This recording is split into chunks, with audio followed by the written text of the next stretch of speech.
In the next 10 minutes or so, I'm going to give you 10 things that you probably don't know about your running that is going to make you a much better runner, or your money back. Take this bonus 11th tip as an example. It's how you use this racer's loop to reduce blisters, and full explanation is in the linked video at the end of this video. And also, I'm on holiday right now, so I'm going to take you with me to all of the places that I go. Let me know in the comments which one was your favourite. So something actually even I only found out very, very recently is that as runners, something that we can do, hi Jessie, to maintain knee and leg health, balance, stability is something that you might not expect. And while I appreciate not all of us will have something like this easily accessible, Mary's going to show you what I think is important. Not her toenails, what she's standing on. And it's a treadmill. There are gyms everywhere, maybe your friend even has one. And what you do is, don't turn it on, turn around, place your back against the treadmill and just walk slowly backwards. This is actually a technique used by people who are in rehabilitation. It's used by physical therapists. It's supposed to improve knee strength, supposed to improve balance, stability. There's so much evidence for it being good for you, and all it takes is 2 minutes. So next time you see a treadmill, find a treadmill, get yourself on a treadmill, but don't turn it on, walk backwards. Golden. Something not a lot of people know are the phases that you go through when you pick up an overuse injury. So I'm going to tell you how you identify them and what you do about them so you never reach phase 3, which is injury. Now, phase 1 is finding stiffness or tightness in some part of your leg. It could be tight calves, Achilles, hamstrings, quads, whatever it is. It's a stiffness or tightness. Might not hurt, but it's something that maybe is there when you wake up, or maybe is there for the first couple of kilometers of a run. And it's not to be confused with, obviously, the general kind of aches of running, but it's something that you want to just take note of. And what you do about it: foam roll, massage gun, stretching, you know, the works. Look after it there. And if that stiffness or tightness progresses into what you would consider aches or pains, that's when you reach phase 2. This is the pivotal phase. So here's how I distinguish at this point. If your aches and pains are at a 1 to 3 out of 10, I kind of classify that as the general aches and pains of running. That's life, we move on. But if it gets above that, 4 out of 10 and above, this is the point where you've got to do something. And that's because you're rapidly heading to phase 3, by the way. And what do I mean by do something? Run analysis, go and see a physio, osteopath, whatever works for you. It's time to invest in some prehab, because if you look after yourself before the injury actually happens, you don't have to invest in rehab, which is phase 3, because it's injury. I'm just going to stop running so I can push that bit home. Phase 2, when aches and pains are above a 3 out of 10, stop, do something about it, find out what's causing it, because you are heading for injury. I cannot say that clearly enough. One thing I think you probably all do know is that caffeine is about the best legal performance enhancer that you can get. But I bet what you don't know is just how much caffeine you need and when to take it. And that's the bit I'm going to tell you. Man, I love caffeine, and actually if you take caffeine at the right time before a training session or a race, you can improve your performance by 8%. That is an incredible amount. That is minutes again on a marathon. And caffeine is about one of the most tested performance enhancers that you can get, because it's legal and it's quite easy to test. So here's the protocol that they've decided is probably the best for you when it comes to your race. It is 3 to 6 milligrams per kilogram of body weight 60 minutes before you train or race.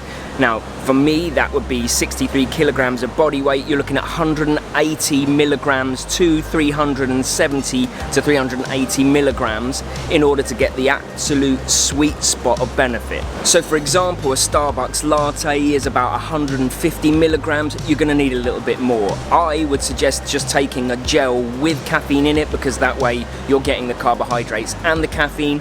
But if you don't like that, maybe have another coffee or a Pro Plus pill.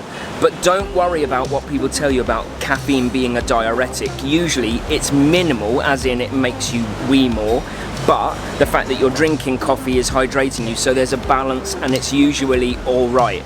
So if you want to improve your performance by up to 8%, just get your coffee right.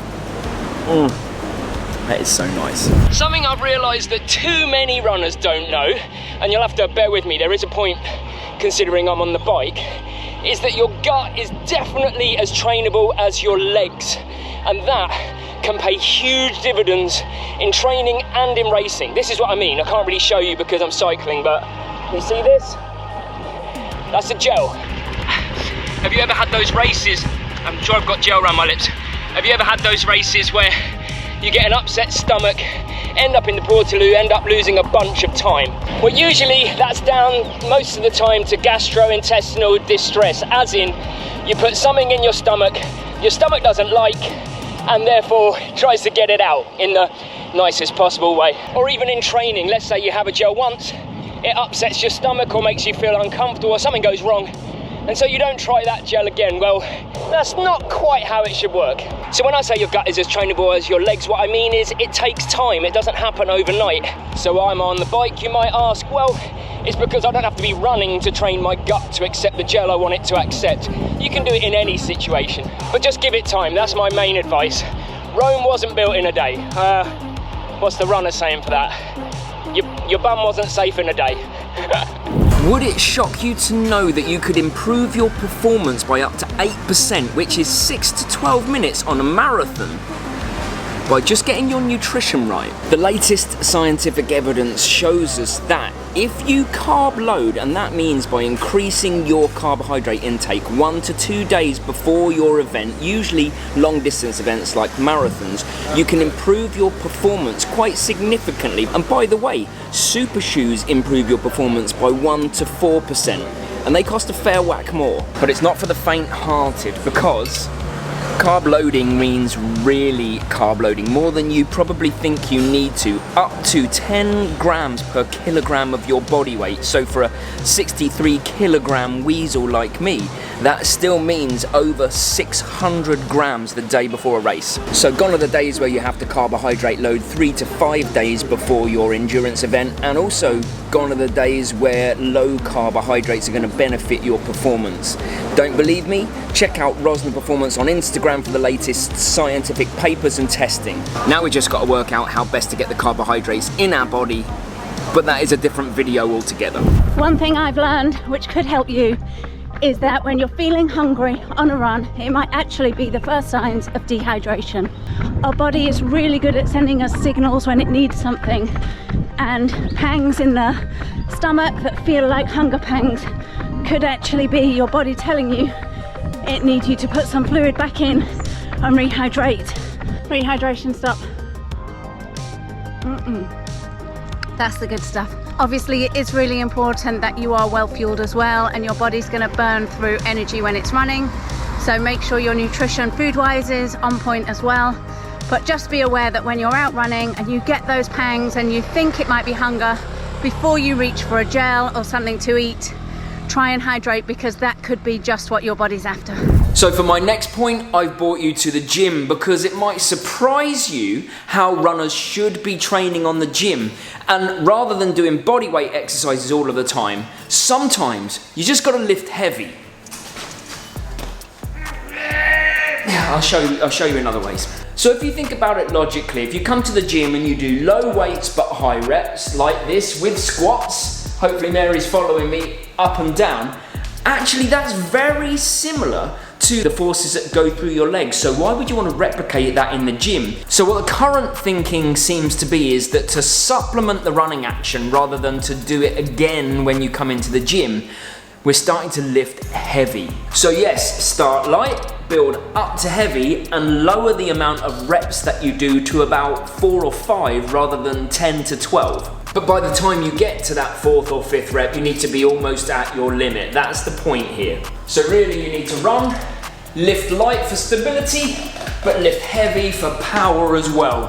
I'm gonna say something that's gonna shock you now, because what I don't think many runners know is that these things, these are super shoes, by the way, with carbon plates in them. They don't always automatically improve your performance. Let's take the Alpha Fly as an example. Now these are Nike's premium running shoes at a premium cost. But what has recently been discovered is that some people respond better to wearing these than others, and that actually bears out across all of the range of all of the different running brands' shoes. So whereas I respond very well to Alphaflys, Mary actually doesn't. And not because of her speed, but they give her blisters. And that's obviously gonna slow you down. So something more comfortable is gonna speed you up. So Mary actually chose to wear the Saucony Endorphin Pros for her marathon because they may be slightly less speedy at the top end, but they're more comfortable, and for a marathon, actually that's going to translate to better times for her. So what I'm saying is we all respond differently in different super shoes, and some people don't respond to super shoes at all. So don't automatically think that buying a pair of these is going to make you faster. Probably will, but there might be other shoes out there, and they might not even be super shoes that are going to translate to faster race day times overall. Now, my penultimate point that you might not know about is this little fella here. Now, these are one of the greatest inventions there has been when it comes to running, because the amount of data you can get off of these whilst you're out there that is going to help your training is phenomenal.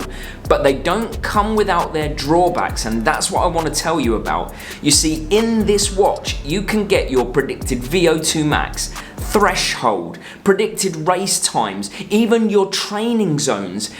But what I need to tell you is that for the most part, they're guesses. You see, how can something give you your VO2 max when it's done in a lab? How can something give you your lactate threshold when it's done in a lab? Yes, maybe it can predict your race times based off the times that you're running, but it also guesses your training zones. And that is where I think the danger comes in, because people think because of how good these things are, they are completely correct, and then they base all of their training around it. But the key is here, you can test these things yourself and then input the information into your watch. You can even change your zones. I have my own training zones, and I've corrected it on my Garmin app, and that's the way that you should do it. So take all of the predictions, take all of the information you can get on your watches with a pinch of salt, and then go out and find out for yourself in labs or in field tests. I mean, they're great, but they're not that great. Okay, let me ask you a question. How is it that you measure your fitness? Is it your heart rate whilst you're running? Is it the pace you can hold whilst you're running, the distance you can run? All very good metrics, but I found there's another one that's very reliable and I like to use, and I'm about to use it. Okay, so for all intents and purposes, this is the end of my run. I'm about to click stop on my watch. Heart rate 158, which is in zone 2. And I'm about to see what my recovery rate is. So your recovery rate is how quickly your heart rate recovers back down to reasonably normal. Already I'm less than 30 seconds in, heart rate's in the 120s. And by 2 minutes, we're down to 104, which is perfectly acceptable recovery in this heat. Maybe it would go down further when I'm in the UK, but not in Thailand when I feel like I'm wrapped in a blanket.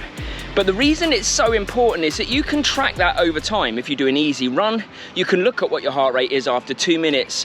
Does it change? After 1 minute, does it change? And that's a really good sign of the level of fitness that you have, is how quickly you recover, as well as what your heart rate and your pace does whilst you're exercising. And as a little added bonus, it's great for interval sessions as well. I was doing an interval session, 1200 meter repeats the other day. The first few recovery sets of 2 minutes, my heart rate was coming back down to where I would want it to be, in the kind of 110s. But by the 7th and 8th set, it wasn't coming down anymore. It was staying at about 130, 140. I would expect, as I get more physically fit, that by that 7th and 8th rep in the future, it will also come down to 110.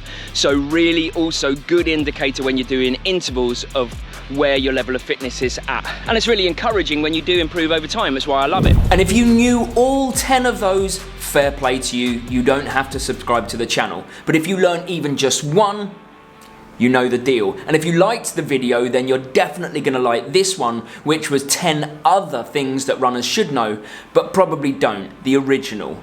See you next week.